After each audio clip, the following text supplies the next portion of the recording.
Assalamualaikum warahmatullahi wabarakatuh. Selamat pagi teman-teman. Pada kesempatan kali ini, kami dari kelompok 2 kelas 503 akan mempresentasikan hasil diskusi yang telah kami lakukan pada mata kuliah Perencanaan Pembelajaran Biologi mengenai tujuan pembelajaran sistematis. Pada kelompok 2 kelas 503 ini terdiri atas 8 anggota. Yang pertama ada Anissa Mutiara Hafsari dengan NPM 19103050884. Yang kedua ada Devi Nurnaimah Kuroti Ayun dengan NPM 19103051103. Yang ketiga ada Iradian Melawati dengan NPM 19103050444. Yang keempat ada Muhammad Taufikur Rahman dengan NPM 19103050447. Yang kelima ada Koirunisa Dwi K dengan NPM 19103050442. Yang keenam ada Siti Lailatul Khotijah dengan NPM 19103050007. Yang ketujuh ada Wina Asrianti dengan NPM 19103050099. Dan yang terakhir ada Wiwit Indriani dengan NPM 19103050020. Pada materi tujuan pembelajaran sistematis ini kita akan mempelajari beberapa pokok bahasan. Yang pertama ada tujuan pembelajaran sistematis, yang kedua prinsip-prinsip perencanaan pembelajaran sistematis, yang ketiga tahapan perencanaan pembelajaran, yang keempat perencanaan kegiatan pembelajaran, yang kelima dimensi perencanaan pembelajaran, yang keenam pemilihan dan pengembangan alat penilaian, dan yang ketujuh ada perbaikan dan pembelajaran. Pokok bahasan yang pertama kali kita akan bahas yaitu mengenai tujuan pembelajaran sistematis.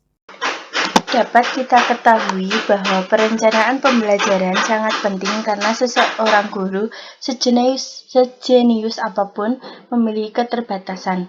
Keterbatasan tersebut harus disadari sepenuhnya untuk diantisipasi agar ketika di tengah siswanya mampu menjadi motivator dalam proses pembelajaran yang mencerdaskan.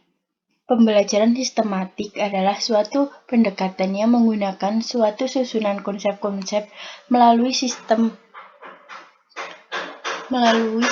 interaksi yang menghubungkan antara konsep-konsep tersebut, seperti suatu peta konsep.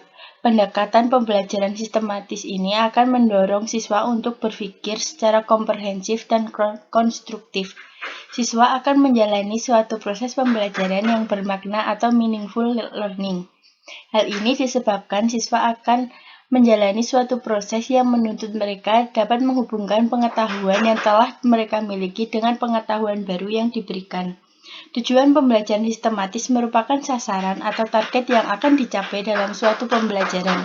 Umumnya, tujuan pembelajaran dipilah menjadi dua kategori, yaitu tujuan pembelajaran umum dan tujuan pembelajaran khusus. Tujuan pembelajaran umum sifatnya masih umum, belum menggambarkan perilaku spesifik yang akan dicapai. Tujuan pembelajaran khusus sudah lebih spesifik dan operasional. Selanjutnya adalah prinsip-prinsip perencanaan pembelajaran sistematis. Yang pertama ada menghindari duplikasi dalam memberikan materi.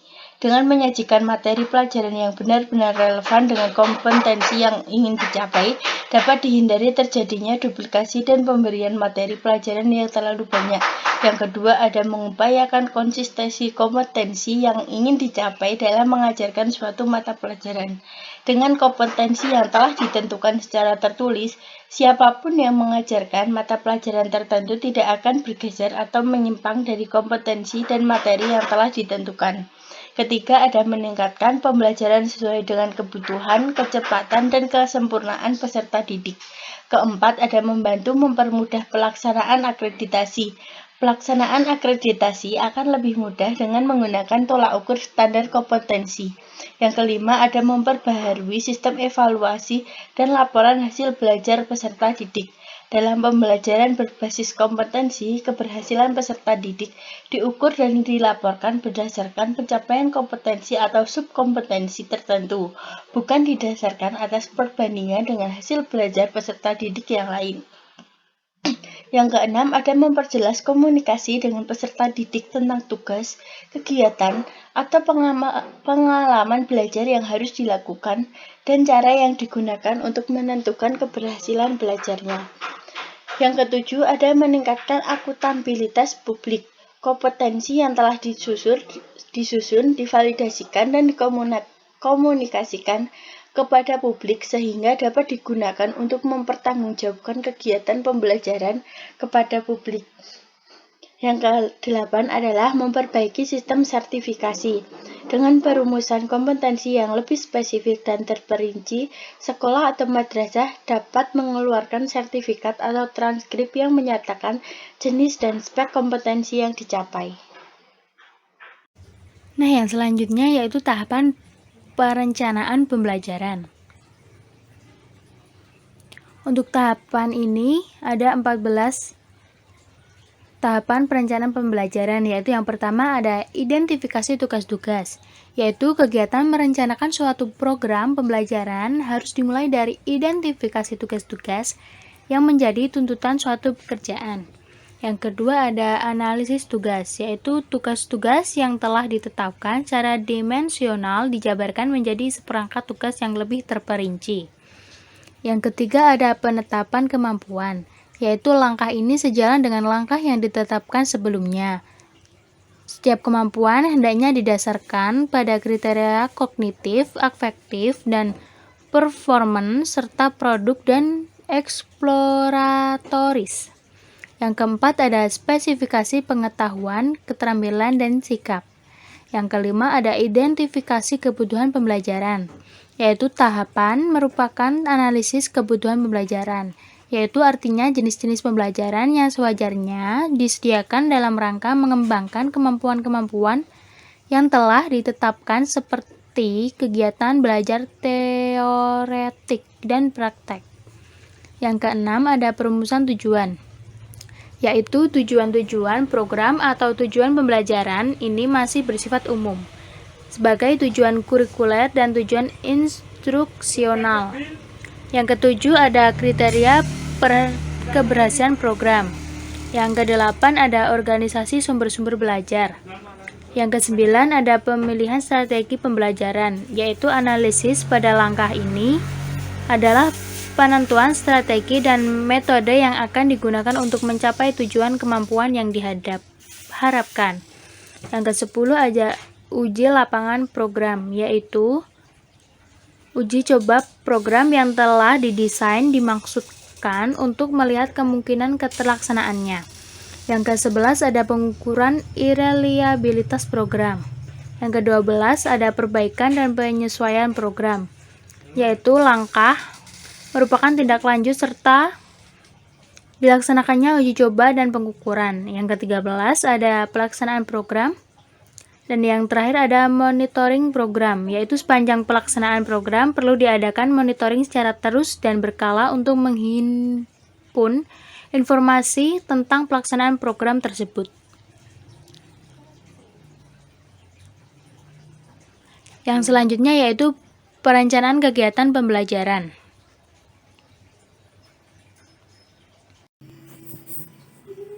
Baik, yang selanjutnya yaitu perencanaan kegiatan pembelajaran.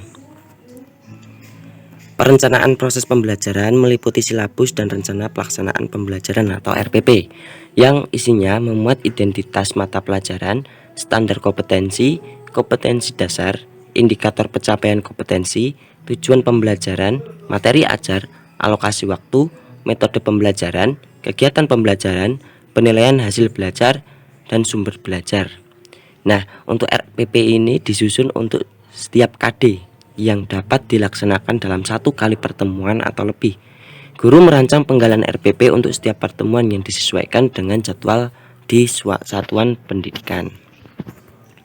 Nah, berikut ini adalah beberapa komponen-komponen dari RPP, yaitu meliputi identitas mata pelajaran, standar kompetensi, kompetensi dasar, indikator pencapaian kompetensi, tujuan pembelajaran, materi ajar, alokasi waktu, metode pembelajaran, kegiatan pembelajaran, penilaian hasil belajar, dan sumber belajar.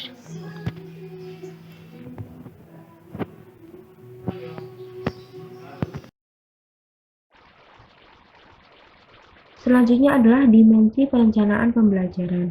Dimensi perencanaan pembelajaran menurut Harjamil 2010 yakni yang pertama adalah signifikansi. Tingkat signifikansi tergantung pada kegunaan sosial dari tujuan pendidikan yang diajukan. Dalam mencapai tujuan itu, pengambil keputusan perlu mempunyai garis pembimbing yang jelas dan mengajukan kriteria evaluasi. Sekali keputusan telah diambil dan tujuan telah ditentukan, setiap pengambil pendidikan dapat mengadakan evaluasi kontribusi perencanaan dan signifikansi dapat ditentukan berdasarkan kriteria-kriteria yang dibangun selama perencanaan.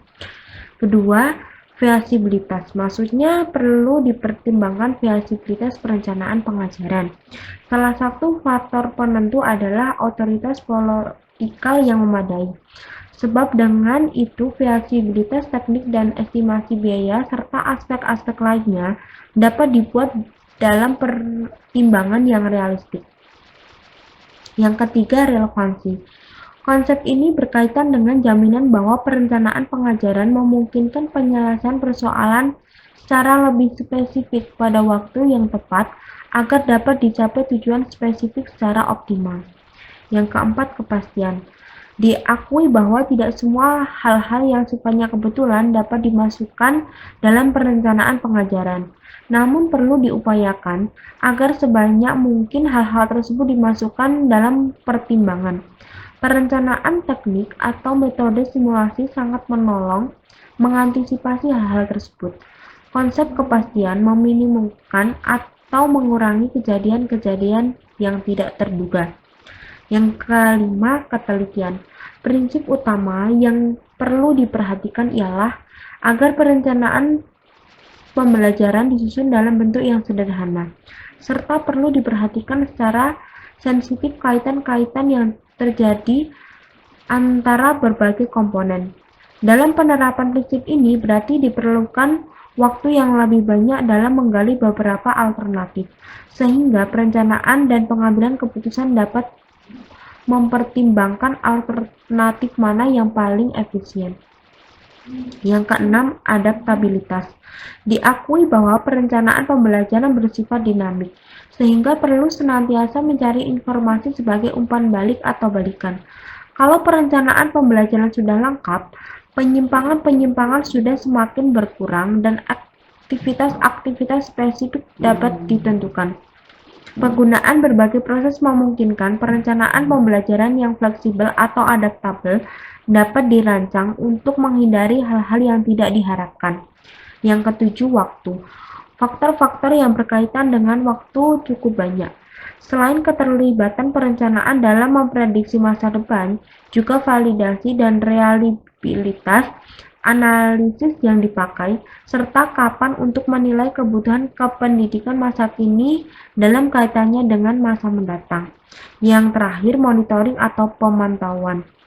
Termasuk di dalamnya adalah mengembangkan kriteria untuk menjamin bahwa berbagai komponen bekerja secara efektif.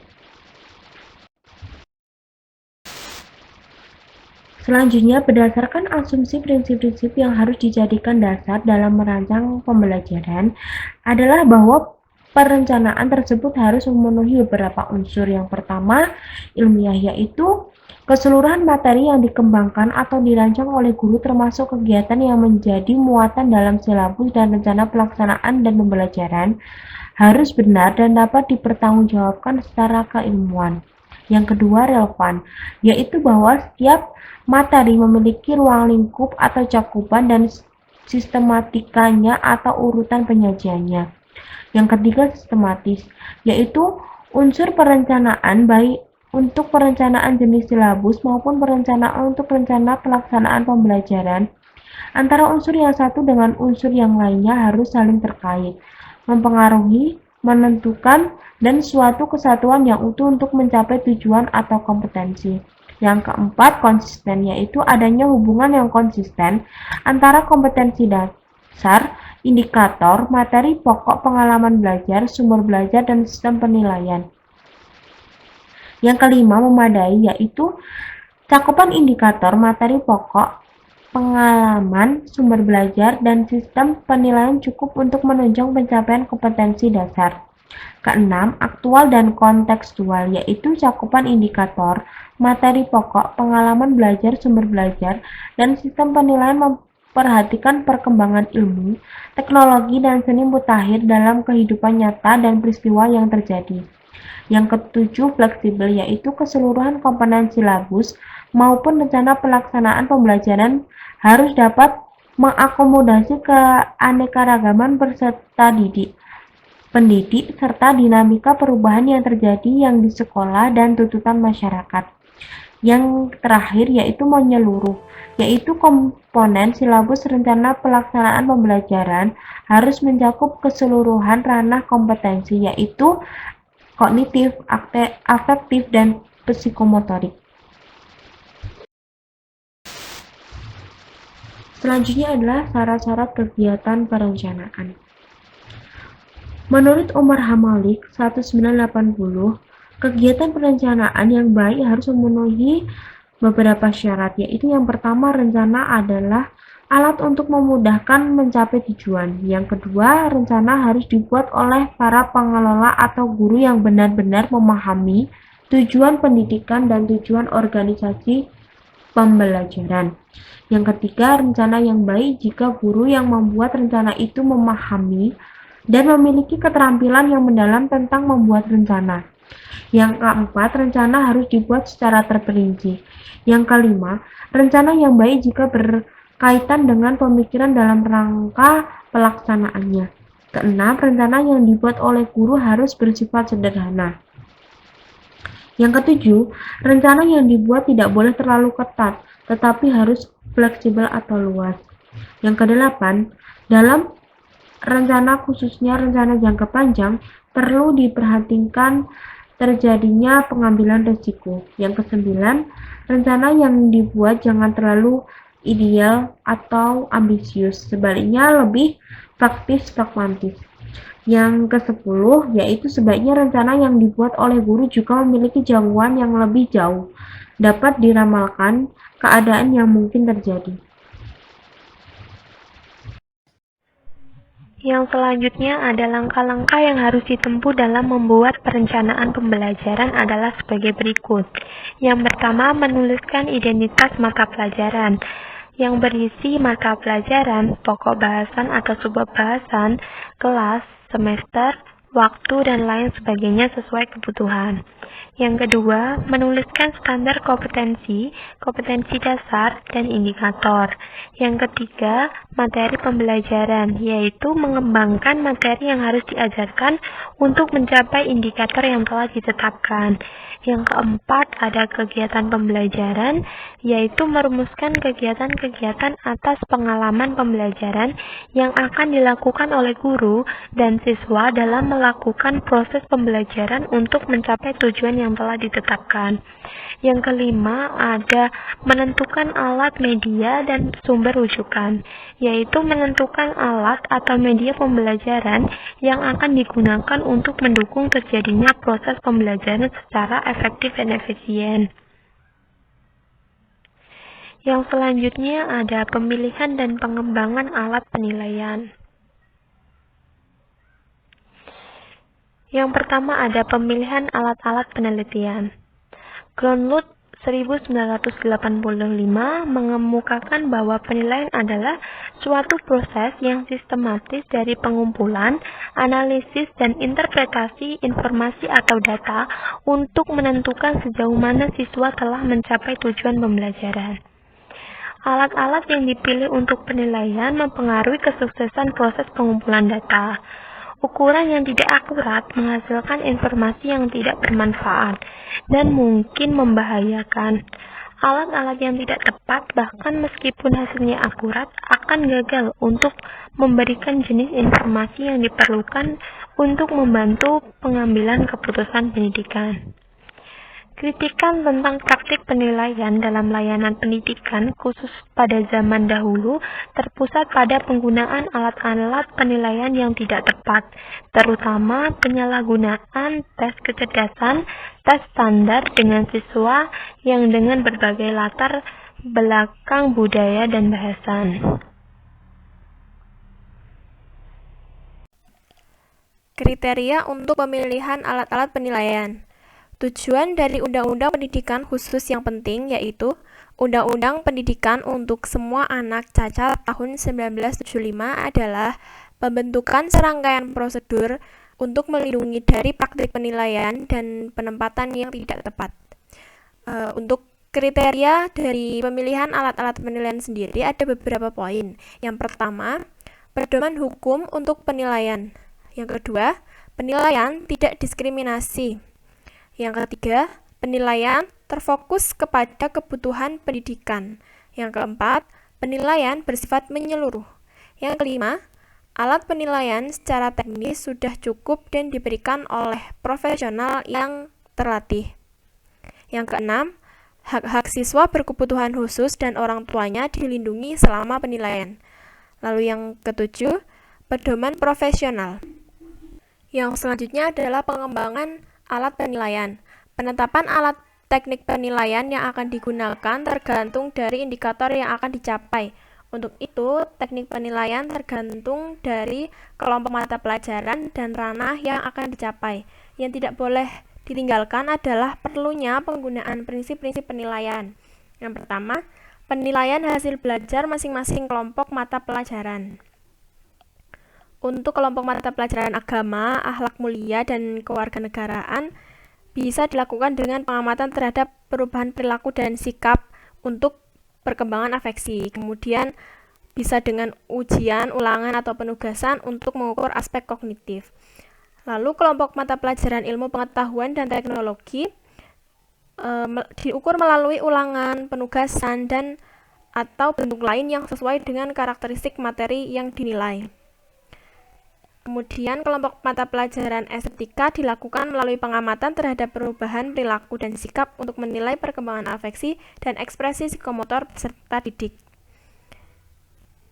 Lalu kelompok mata pelajaran jasmani, olahraga, dan kesehatan bisa dilakukan dengan mengamati perubahan perilaku dan sikap untuk menilai perkembangan psikomotorik dan afeksi peserta didik, serta bisa juga dengan ulangan dan penugasan untuk mengukur aspek kognitif. Yang poin kedua adalah ranah penilaian. Teknik penilaian yang digunakan harus disesuaikan dengan karakteristik indikator standar kompetensi dasar dan kompetensi dasar yang diajarkan oleh guru. Tidak menutup kemungkinan bahwa satu indikator dapat diukur dengan beberapa teknik penilaian. Hal ini karena memuat domain kognitif, psikomotor, dan afektif. Lalu yang ketiga adalah teknik penilaian. Untuk mengumpulkan informasi tentang kemajuan belajar peserta didik dapat dilakukan dengan beragam teknik, baik berhubungan dengan proses belajar maupun hasil belajar. Teknik mengumpulkan informasi tersebut pada prinsipnya adalah cara penilaian kemajuan belajar peserta didik terhadap pencapaian standar kompetensi dan kompetensi dasar. Penilaian status kompetensi dasar dilakukan berdasarkan indikator-indikator pencapaian hasil belajar, baik berupa domain kognitif, afektif, maupun psikomotor. Yang selanjutnya adalah perbaikan dan pembelajaran. Yang selanjutnya yaitu asumsi perbaikan pembelajaran. Yang pertama, untuk memperbaiki kualitas pembelajaran perlu diawali dengan perencanaan pembelajaran yang diwujudkan dengan adanya desain pembelajaran. Yang kedua, untuk merancang suatu pembelajaran perlu menggunakan sistem. Yang ketiga, perencanaan desain pembelajaran diajukan pada bagaimana seseorang belajar. Yang keempat, untuk merencanakan suatu desain pembelajaran diajukan pada siswa secara perseorangan. Yang kelima, pembelajaran yang dilakukan akan bermuara pada tercapainya tujuan pembelajaran. Dalam hal ini akan ada tujuan langsung pembelajaran dan tujuan pengiringnya dari pembelajaran. Yang keenam, sasaran akhir dari perencanaan desain pembelajaran adalah mudahnya siswa untuk belajar. Yang ketujuh, perencanaan pembelajaran harus melibatkan semua variabel pembelajaran. Dan yang terakhir, inti dari desain pembelajaran yang dibuat adalah penetapan metode pembelajaran yang optimal untuk mencapai tujuan yang telah ditetapkan. Bentuk perbaikan pembelajaran ada dua, yaitu yang pertama remedial teaching atau pengajaran perbaikan, dan yang kedua kegiatan penganyaan. Remedial teaching atau pengajaran perbaikan merupakan suatu bentuk khusus pengajaran yang ditujukan untuk menyembuhkan atau memperbaiki sebagian atau seluruh kesulitan belajar peserta didik agar tercapai hasil belajar yang optimal sesuai dengan kemampuan masing-masing peserta didik.